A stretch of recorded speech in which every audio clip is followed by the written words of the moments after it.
दर्शकगण को मेरा नमस्कार। आज हम इस वीडियो में जानेंगे एमएमआर के बारे में। एमएमआर का फुल फॉर्म होता है मेजरिंग एंड मॉनिटरिंग रिले।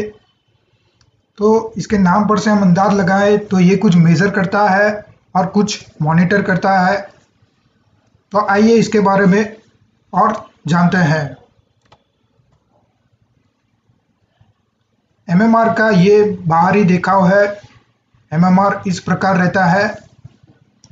प्रत्येक कोच में 2 एमएमआर रहते हैं, ये पहला वाला और ये दूसरा वाला। तो उनका कोड रहता है K03 एंड K04। प्रत्येक कोच में 2 नेट कॉन्टेक्टर्स रहते हैं, उनका कोड रहता है K01 एंड K02। तो K01 नेट कॉन्टेक्टर के लिए K03 एमएमआर यूज होता है और K02 नेट कॉन्टेक्टर के लिए K04 एमएमआर यूज होता है। तो ये नेट कॉन्टेक्टर्स की कंट्रोल सर्किट में एमएमआर का आउटपुट एनो कॉन्टैक्ट रहता है। एनो कॉन्टैक्ट यानी कि नॉर्मली ओपन कॉन्टैक्ट, मतलब कि जब तक एमएमआर ओके नहीं रहेगा तब तक नेट कॉन्टैक्टर्स ऑपरेट नहीं हो सकते। तो आगे बढ़ते हैं। अभी बात करते हैं इसके लोकेशन की। तो ये एलएचबी कोचेस में कहाँ छिपा रहता है। तो पहले बात करते हैं नॉन एसी कोच की। तो नॉन एसी कोच में ये अंडर फ्रेम में high voltage underslung power panel है।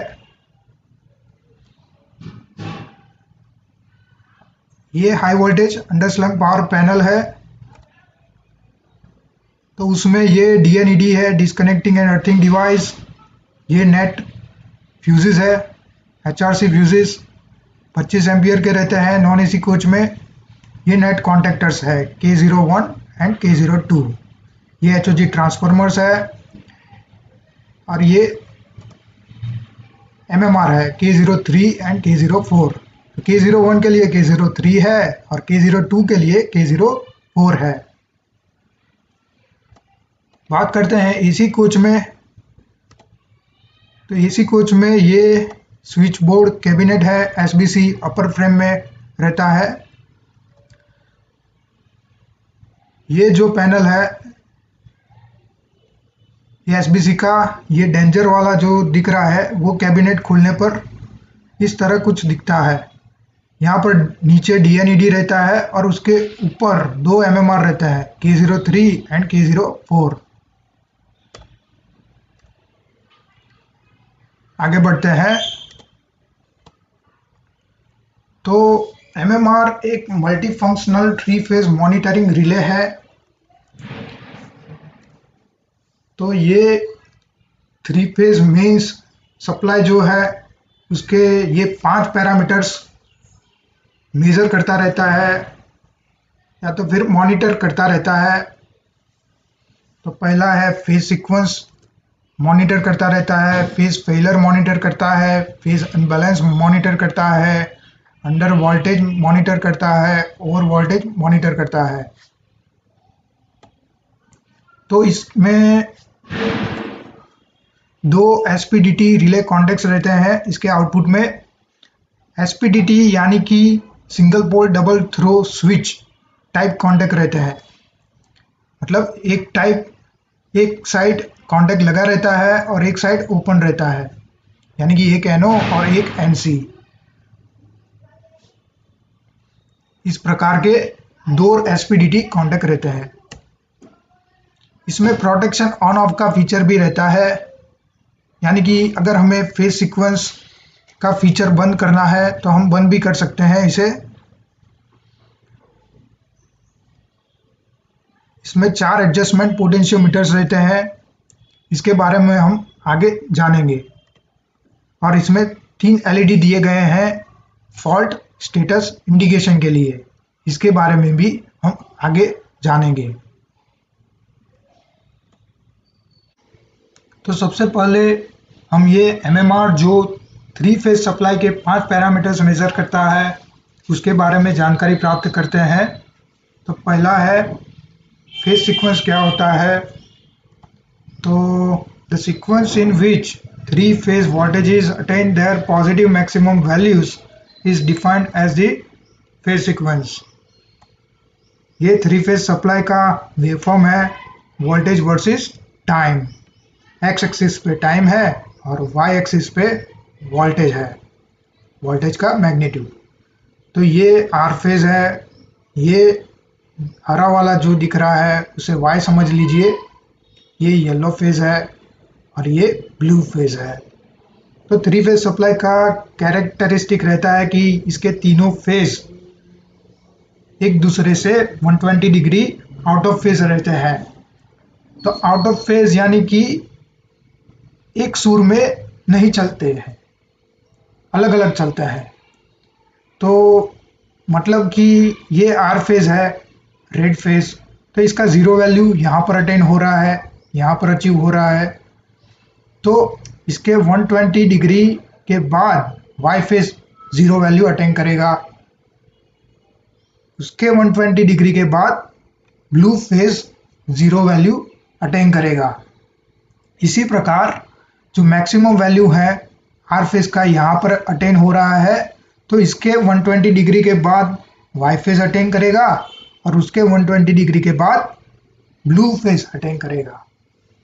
तो यही श्रृंखला समय के साथ जो मैक्सिमम वैल्यू अचीव कर रहे हैं ये फेजेस, उसकी श्रृंखला को फेज सीक्वेंस कहते हैं। तो यहाँ पर वेव फॉर्म में अगर हम वाई आर फेज को, रेड फेज को रेफरेंस लेते हैं, तो रेड फेज का इस समय मैक्सिमम वैल्यू अचीव हो रहा है, तो इसके 120 डिग्री के बाद वाई फेज का हो रहा है और उसके 120 डिग्री के बाद ब्लू फेज का मैक्सिमम वैल्यू अचीव हो रहा है।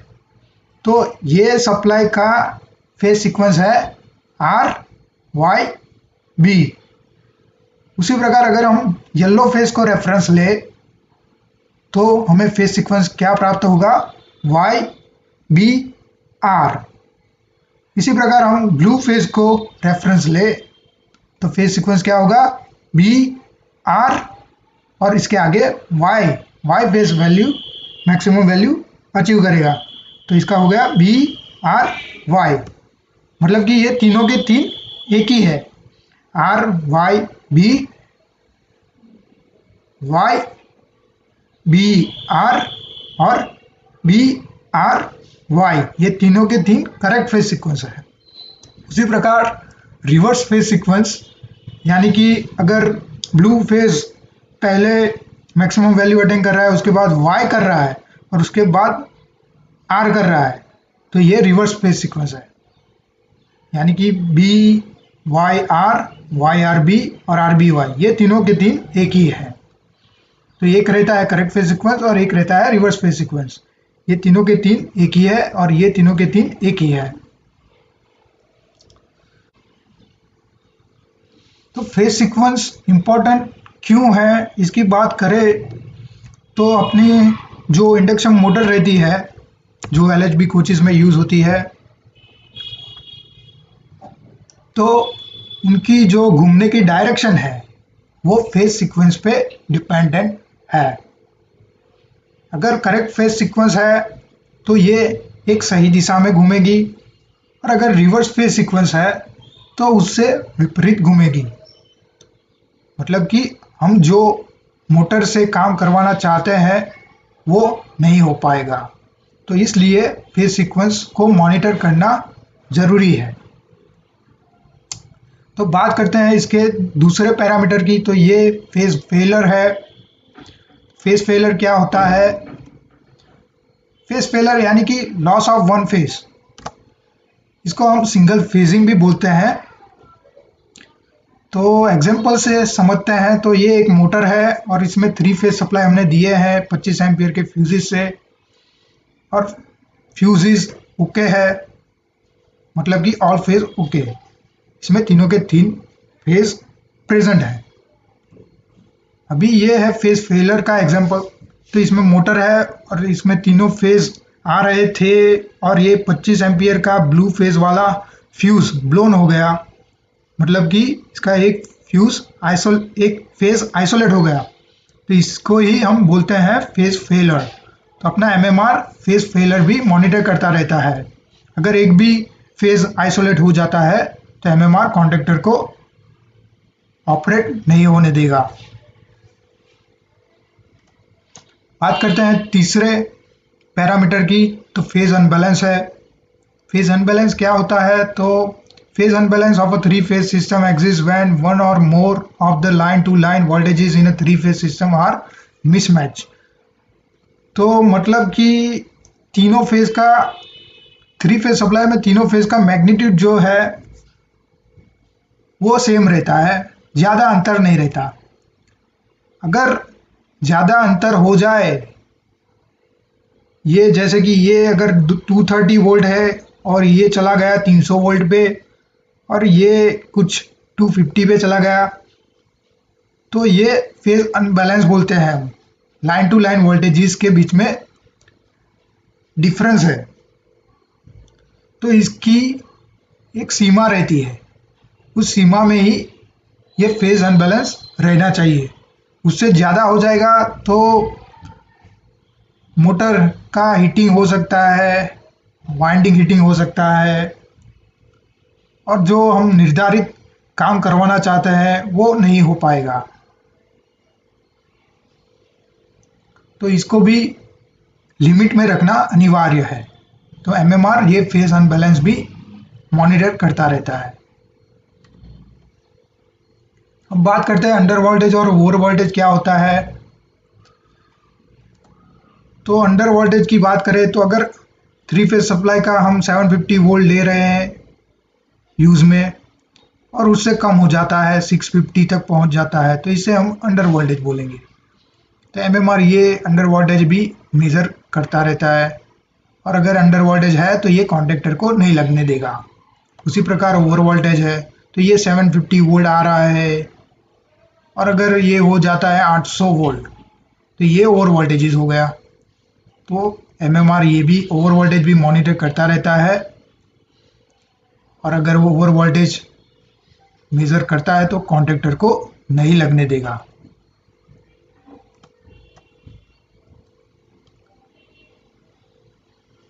तो नॉन एसी कोच की पावर सर्किट देखें तो ये कुछ इस प्रकार रहती है। ये हो गए फीडर 1 से जो सप्लाई आ रहा है 750 वोल्ट वो है। ये फीडर 2 का 750 वोल्ट है, वो जाएगा डीएनईडी में, डिस्कनेक्टिंग एंड अर्थिंग डिवाइस में। उसके बाद एचआरसी फ्यूजेस में 25 एम्पियर के। उसके बाद में जाएगा कॉन्टेक्टर्स में K01 एंड K02। तो बात करते हैं, और ये एचओजी ट्रांसफार्मर नेट 1 के लिए और एचओजी ट्रांसफार्मर नेट 2 के लिए। तो एमएमआर कहाँ पर रहता है पावर सर्किट में? तो K03 है, वो यहाँ पर रहता है। एचआरसी फ्यूज और कॉन्टेक्टर के बीच में से इसको 3 फेज मिलते हैं मॉनिटर के लिए। एमएमआर 4 यानी कि K04 यहाँ पर रहता है इस प्रकार। तो आगे बढ़ते हैं।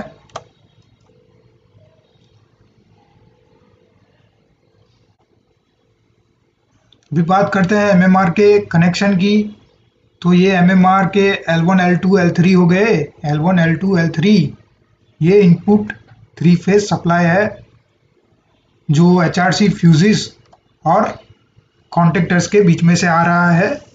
वो यहाँ पर आता है L1, L2, L3 में RYB 750 वोल्ट एसी सप्लाई, और इसके आउटपुट में 2 एसपीडीटी कॉन्टैक्ट रहते हैं। हम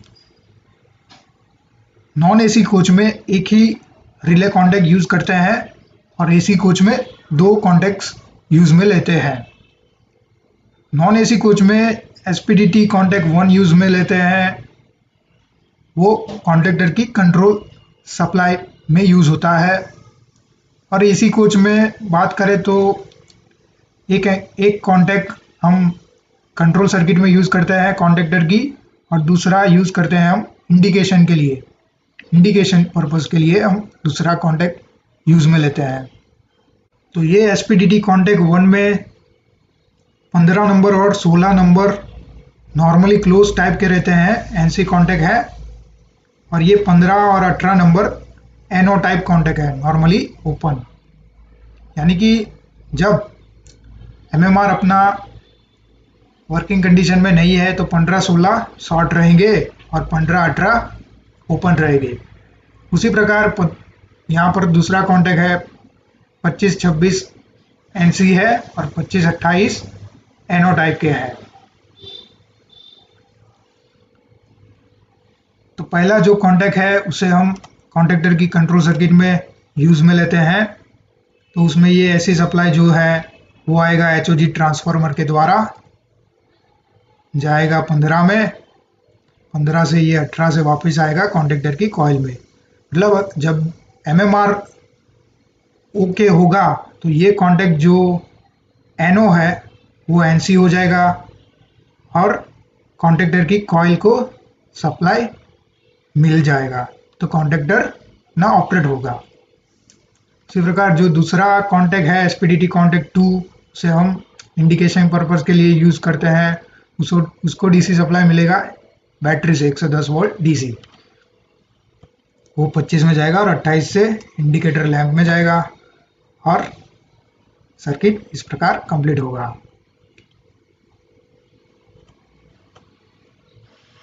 ये MMR 1 ओके इंडिकेशन लैंप है और ये MMR 2 ओके इंडिकेशन लैंप है।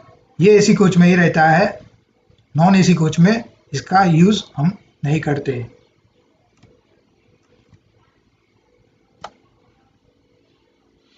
तो अभी बात करते हैं पोटेंशियोमीटर्स की और LED इंडिकेटर्स की।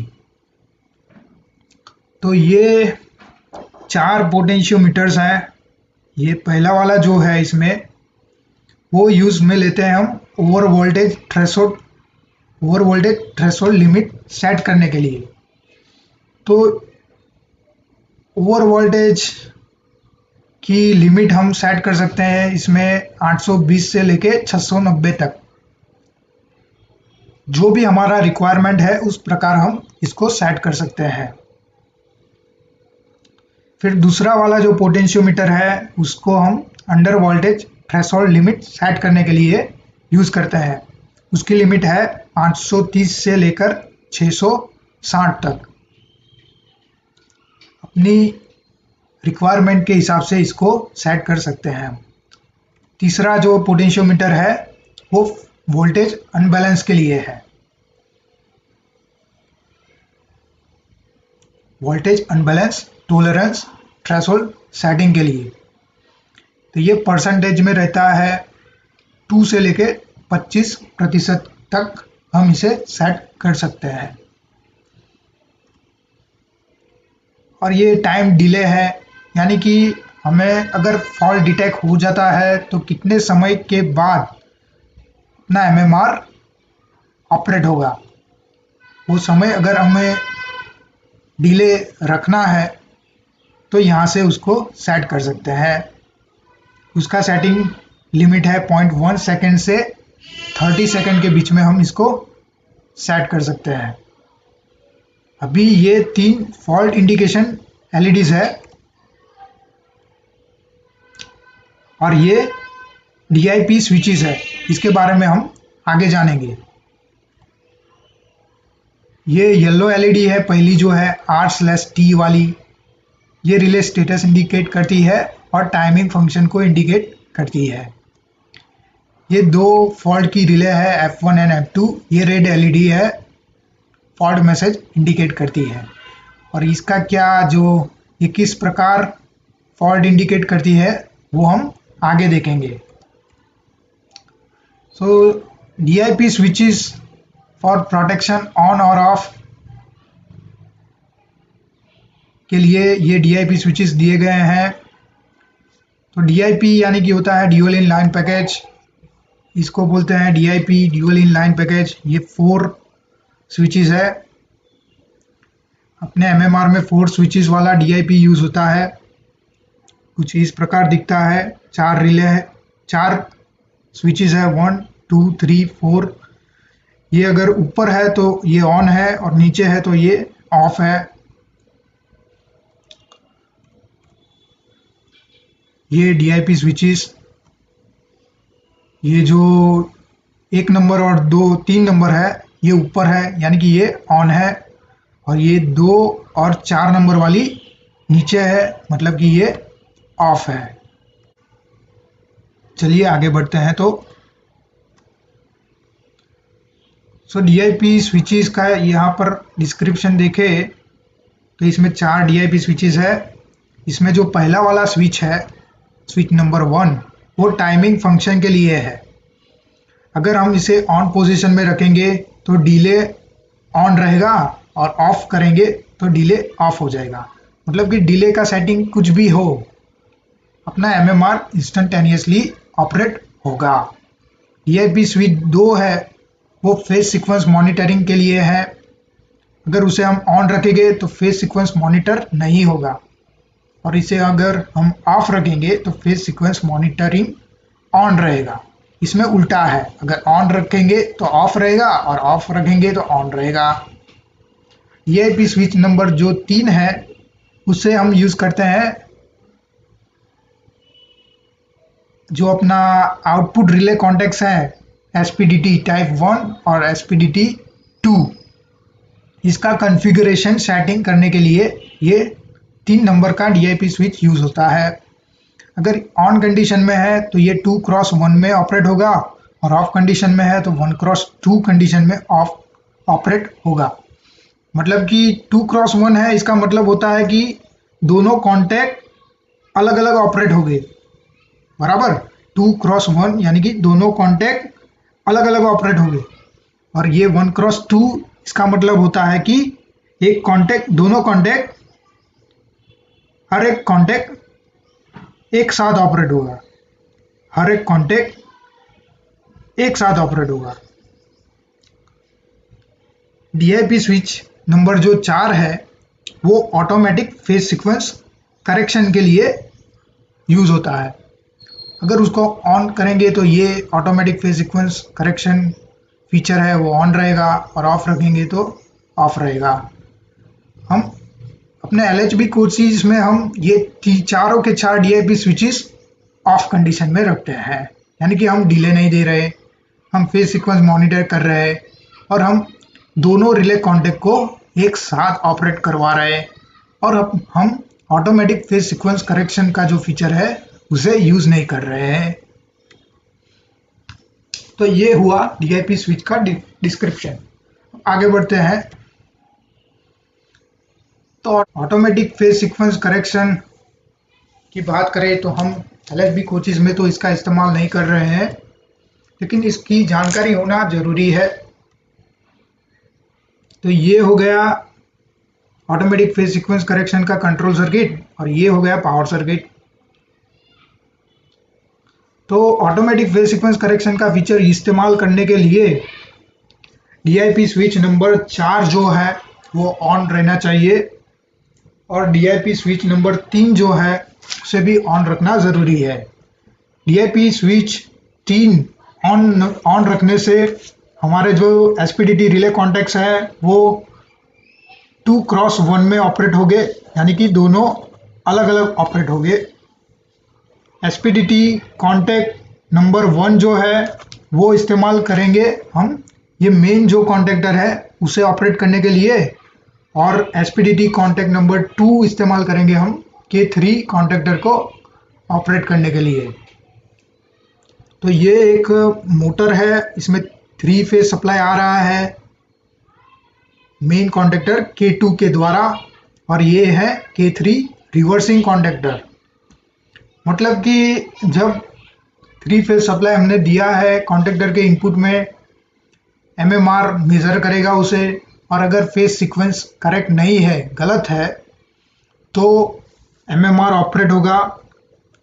मतलब कि उसका SPDT कॉन्टैक्ट नंबर 1 है वो K2 को ऑफ कर देगा, और SPDT कॉन्टैक्ट 2 है वो ऑपरेट करेगा K3 को। यानी कि K3 क्या करता है, 2 फेज को चेंज कर देता है। यहाँ पर अगर B आ रहा है तो वो B को दे देगा इधर L3 में, और यहाँ पर अगर R आ रहा है तो वो R को दे देगा L1 में, यानी कि जो K3 के आउटपुट साइड है वो फेज सीक्वेंस करेक्ट हो जाएगा RYB। तो इस प्रकार automatic phase sequence correction feature हम इस्तेमाल कर सकते हैं MMR के द्वारा। काफी अच्छा फीचर है, लेकिन हम LHB कोचेस में इसका इस्तेमाल नहीं करते। ये रिवर्सिंग कॉन्टैक्टर है, ये main contactor. MMR status indication LEDs जो रहती है 3, उसका ये एक डिस्क्रिप्शन दिया है। तो कंट्रोल सप्लाई वोल्टेज अगर हमने दिया है, आउटपुट रिले एनर्जाइज है, मतलब कि MMR ओके है, तो येलो LED सिर्फ डार्क रहेगा, येलो LED डार्क रहेगा, और रेड और दोनों रेड LEDs है जो फोल्ड की F1 और F2 वो ऑफ रहेगी। अगर हमने डिले दिया हुआ है, डिले एक्टिव है, मतलब डिले चल रहा है, तो जो येलो LED है वो ब्लिंक करेगा और बाकी की दोनों ऑफ रहेगी। फेस फेलर अगर डिटेक्ट होता है तो येलो LED ऑफ हो जाएगी और F1 जो रेड LED है वो डार्क हो जाएगी और F2 ब्लिंक करेगी। फेस सीक्वेंस अगर डिटेक्ट होता है तो येलो LED ऑफ हो जाएगी और F1 और F2 जो दोनों रेड LEDs है वो अल्टरनेट ब्लिंक करेगी। बराबर। अब बात करते हैं ओवर वोल्टेज की। तो ओवर वोल्टेज डिटेक्ट होता है तो येलो LED ऑफ हो जाएगी, रेड LED F1 जो है वो डार्क हो जाएगी और F2 ऑफ रहेगी। अंडर वोल्टेज है तो F2 रेड LED है वही ऑन रहेगी, बाकी की दोनों ऑफ रहेगी। फेज अनबैलेंस अगर डिटेक्ट होता है तो दोनों F1 और F2 रेड LEDs डार्क रहेगी और येलो LED ऑफ रहेगी। और अगर कुछ एडजस्टमेंट एरर हमने कर दिया है तो तीनों की तीनों ब्लिंक होगी एक ही साथ। एडजस्टमेंट एरर, अगर हमारा कुछ एडजस्टमेंट पोटेंशियोमीटर एडजस्टमेंट में कुछ एरर है तो इस प्रकार का तीनों की तीनों LED ब्लिंक करेगी एक साथ। आखिरी दम तक हार मत मानो जिंदगी में, जिद्दी बनो, लड़ते रहो किस्मत से और उसे भी हासिल करो जो किस्मत में ना हो। धन्यवाद।